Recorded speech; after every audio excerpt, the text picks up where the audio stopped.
The School of the Lady of Baqi, Lady al-Banin, peace be upon her. Chapter 18. قُلْ آمِنُوا بِهِ أَوْ لَا تُؤْمِنُوا إِنَّ الَّذِينَ أُوتُوا الْعِلْمَ مِنْ قَبْلِهِ إِذَا يُتْلَى عَلَيْهِمْ يَخِرُّونَ لِلْأَذْقَانِ سُجَّدًا وَيَخِرُّونَ لِلْأَذْقَانِ يَبْكُونَ وَيَزِيدُهُمْ خُشُوعًا. For when it is read to those who had received the knowledge that was sent before, they bow down and prostrate themselves before the Lord. They say, "Our Lord is too glorious to disregard His promise." Surat Mubarakah al-Isra, verses 107 and 109.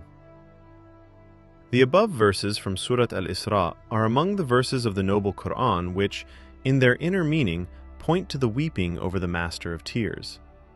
They praise the believers who carry knowledge on account of their continuous weeping and grief, and they present the tear of the believer as a sign of his humility and the submissiveness of his heart, just as the seal of the prophets said, "Ya Aba Dharr, ma ubida Allahu azza wa jalla ala mithli tul al-huzn, لأن الله نعت العلماء فقال جل وعز إن الذين أوتوا العلم." Surah Isra, آية 107. يا أبا ذر من استطاع أن يبكي فليبكي ومن لم يستطع فليشعر قلبه الحزن وليتباك.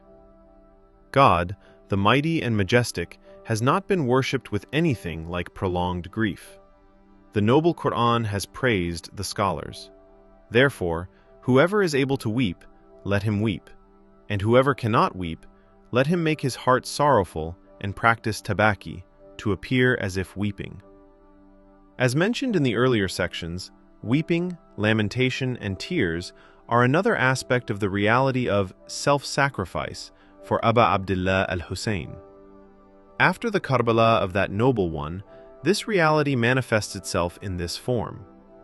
As stated explicitly in the passages of Ziyarat an-Nahiyya al-Muqaddasa from the blessed words of our Mawla, Baqiyatullah al-Azam, may our souls be his ransom. The weeping every morning and evening is itself the support of his noble grandfather, Imam Hussein. It is regarded as battling against his killers and as the offering of one's very soul in his company at Karbala.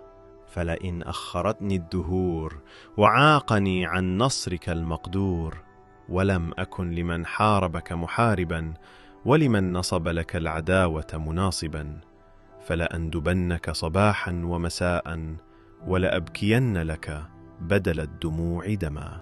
We also read in a passage of the Ziyarat of Aba Abdullah al-Hussein, أتقرب إلى ربي بوفودي إليك وبكائي عليك وعويلي وحسرتي وأسفي وبكائي. O my Master, through weeping over you, through loud lamentation, through sorrow and regret, and through shedding tears, I seek nearness to God.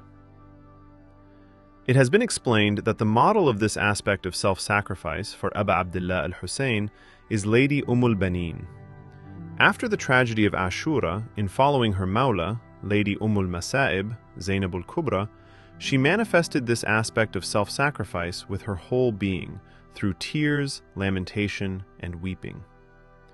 Therefore, after explaining the Zainabi way of life and conduct in the previous section, in this section we turn to describing the way of Lady al-Banin, who, through her following of her Mawla, Zainab al-Kubra, became a model and exemplar for all of creation. One of the titles of Lady al-Banin is Bakka'a, meaning the one who weeps abundantly.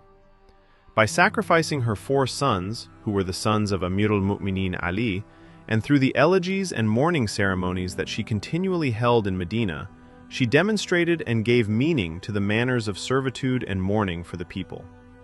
She established the school of self-sacrifice for Imam Hussein, to the extent that, due to the intensity of her weeping, she lost the sight of her eyes. In other words, she upheld the mourning for Hussein in the highest possible manner, and thus became the founder of a school that teaches creation, for all eternity, that self-sacrifice is expressed through wailing, lamentation, and weeping over Hussein, son of Ali.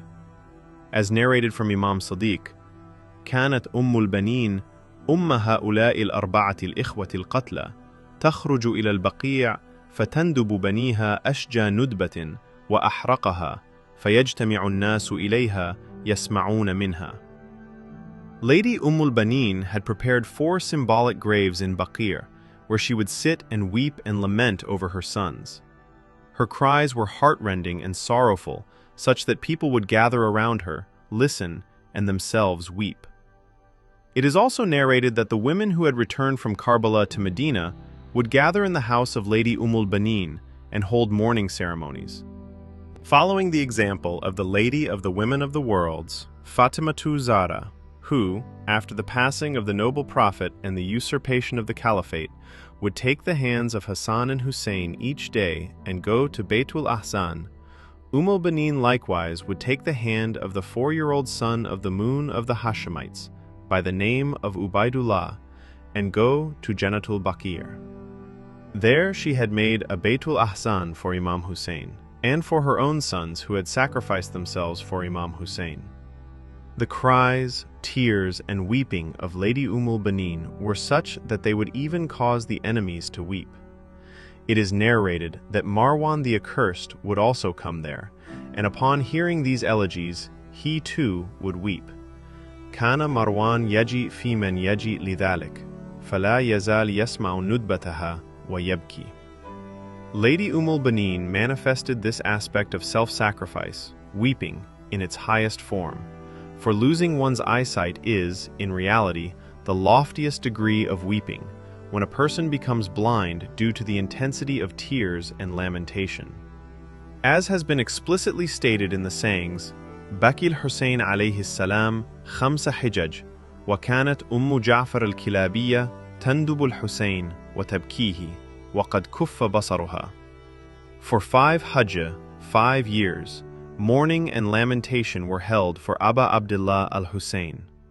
During this period, Lady al-Banin continued her lamentation and weeping for Aba Abdullah until her eyes lost their sight and she became blind.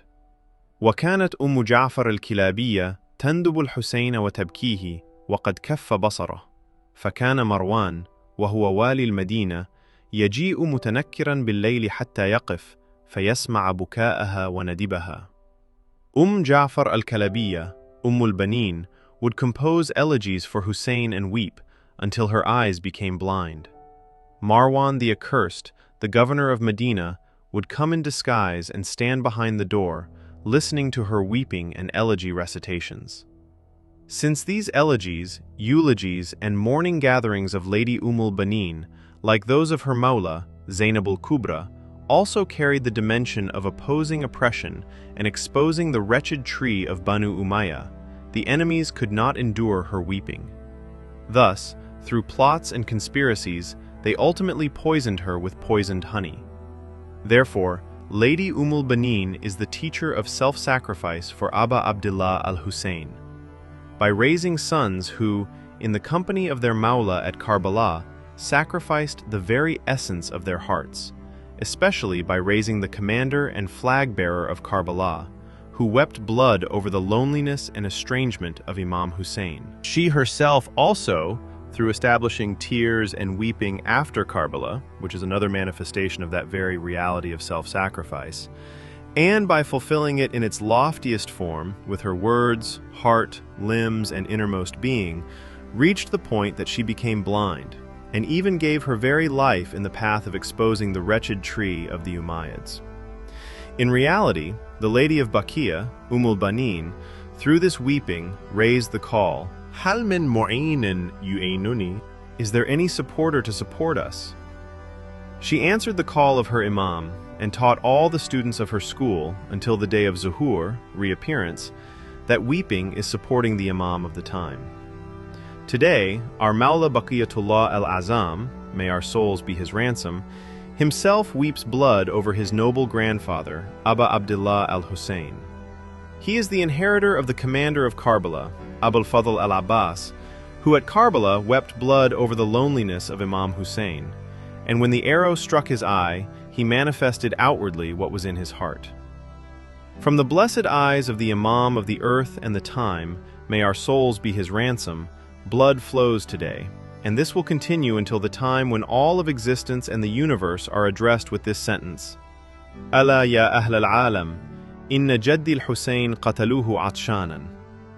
This weeping is the red ruby and the greatest elixir, which even the companions of Hussein long for. It is the very command of Sayyid al-Shuhada, Aba Abdullah al-Hussein, to his Shia, when he said to his daughter Sukaina, "Shi'ati, ma in sharibtum ma'a adbin fadhkuruni, aw sami'tum bigharibin aw shahidin fandubuni, wa ana as-sibtu alladhi min ghayri jurmin qataluni, فبجرد الخيل بعد القتل عمدا سحقوني ليتكم في يوم عاشوراء جميعا تنظروني كيف أستسقى لطفلي فأبوا أن يرحموني وسقوه سهم بغي عوض الماء المعين يا لرزء ومصاب حد أركان الحجون ويلهم قد جرحوا قلب رسول الثقلين فلعنوهم ما استطعتم شيعتي في كل حين. O my Shia, whenever the mention of a martyr or a lonely is brought up, then lament for me and weep for me,